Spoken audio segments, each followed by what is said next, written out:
Hey guys, okay, so I've gotten so many requests to do how I grow my hair.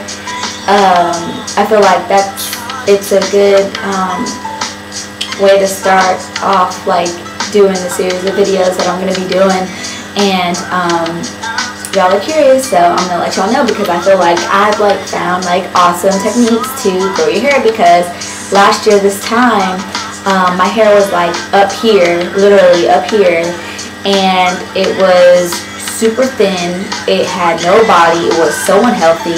It was brittle. It was breaking off. It was in bad shape. And I had gotten tracks sewn in to the bottom half of my hair to where it was long on the bottom, and it was my real hair on top. And so my hair, I had that in for a month and a half, 2 months almost. And because I had got it done, and then I got it taken out, and I got it redone right after, so it was a good month or 2 months that I had the hair in. And I realized after I gotten it taken out after the second month, my hair was really, really thick, that had grown in.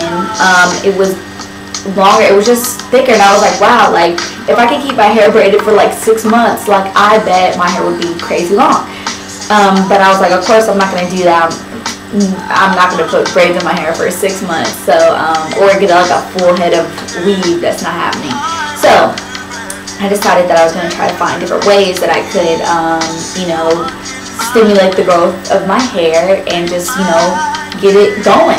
So I started looking on YouTube, and I pick and chose different little things that I thought would work for me, and I started doing them. And so the first thing that I did was I stopped straightening my hair for a month. And every day I was massaging my scalp, because I think you're supposed to massage your scalp at least 2 times. Really, to stimulate hair growth, you're supposed to massage your scalp for 2 minutes a day, or 2 times 2 minutes a day, something like that. So I really did massage my scalp for 2 minutes a day at least for a long time, for a couple months straight. And I was deep conditioning every week. I was doing wash and goes. I stopped using shampoo until a month or 2 ago. I was literally, so for 6 months I was only using shampoo once a month, because I would either use it once a month, or before I straighten my hair, and after I straighten my hair I use the shampoo because of everything that I had gotten stuck in my hair, whatever, blah blah blah. And I like to straighten my hair with fresh clean hair. So yeah, I was conditioning all the time. And what else? I started using more organic or better products, because I started really paying attention to the ingredients of the products that I was using. A lot of times, honestly, the whole grease your scalp thing is a total ridiculous myth that it helps your hair go. Think about it. You have hair all over your body, right?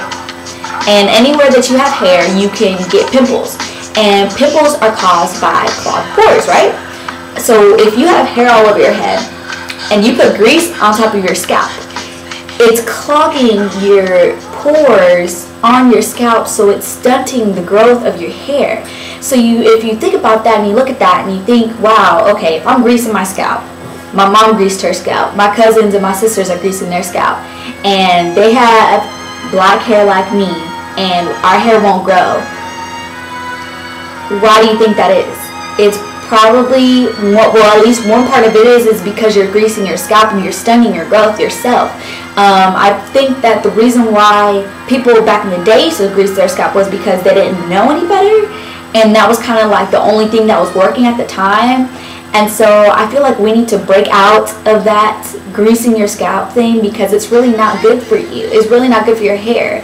I mean, if you want to keep your hair not growing and still at the same spot that it is, then keep doing that. But think about it, if you keep doing the same things, you're not going to get different results. It's not going to happen. You have to change something in your routine to really get change. So that's one major thing I would say is if you grease your scalp, don't do that. Instead of greasing your scalp, because yes, your scalp does need moisture. Don't get me wrong. Your scalp does need moisture, but grease is not going to do that. Grease just coats your scalp and doesn't help it.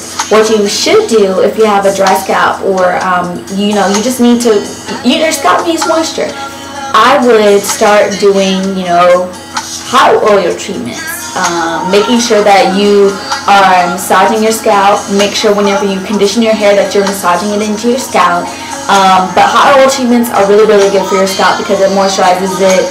And then when you do those treatments, make sure that you're using a very, very organic oil. The oil that I use, it doesn't have to be like super organic, like you gotta go to Whole Foods or something like that, but just use one that doesn't have like a ton of fillers in it, like petroleum, like mineral oil or petroleum or whatever. That's, if it's in the first, if either one of those is in the first 2 ingredients on the back of your product, just throw it out, because it doesn't do anything for you. It's going to coat your hair, make you feel like it's healthy, but it's really not. It's not doing anything for you. But the oil that I use when I do hot oil treatments is this oil. It's like in a spray bottle. This is one that I use. And on the back, it says 100% vegan, paraben free, natural oils for hair, scalp, bath, massage, manicures, hot oil treatments. And it has argan oil in it from Morocco or whatever. But honestly, if this costs $7.99 at Sally's, because it's so cheap, I already know that it's not going to have a ton of argan oil in it, because argan oil is expensive. So you're not going to get, you know, pure argan oil for $7. You're not. Just like the one and only argan oil that I used to use a lot, and I still do, but not as much. It's not pure argan oil. It has a ton of fillers in it, of course, but it is still awesome for shine, for moisture. It's still really, really good, and it smells good. And I think it went up to like $9 now, or $14 or something. I was like, what the heck? Like all of a sudden it got super popular and the price shot up, because it used to be like $7. But yeah, but I use this stuff, and I'll get a big tub or like Tupperware thing, fill it with hot water, let it sit in there for like 2 minutes, and then take it out, spray it on my scalp, and then just massage. And I do that before I shampoo, because you don't, I mean, you can leave the oil in there, honestly, but I like to have a fresh start whenever I wash my hair, so I do it before shampoo to get it all cleared out. Also, what was I going to say? Massaging your scalp, good, awesome, keep doing that. Also, you know, ingredients, major part. Give your hair a break sometimes. Don't always try to curl it. Don't always try to straighten it every day with a flat iron. That's horrible for your hair. Also, invest in a very, very good heat protectant. Tresemme has a really good heat protectant. It's in a spray bottle. It's like that big. I don't know what it's called. I haven't used it in a few years, but I remember it's really, really good. It's like a water-based one. I use, whenever I'm straightening my hair, I'll use Redken, like I showed y'all in my other video, my straightening video. And also this keratin mist by Chi is really, really good for like a leave-in, spray leave-in before you blow dry and all that stuff. Also, I would do, we got leave-in conditioner. Let's see. Oh, stay away from hairspray. Hairspray and gel. Anything with alcohol in it will dry your hair out. If you can, look for alcohol-free gels. Those ones really, really work well. And look for hairsprays that don't have as much alcohol. Yeah. And I'm going to go ahead and do this in 2 parts. Because this is like getting long already, and in my next video I will talk all about vitamins and how much I love them. Okay, so this is video number 1, and go ahead and go to part 2. Bye.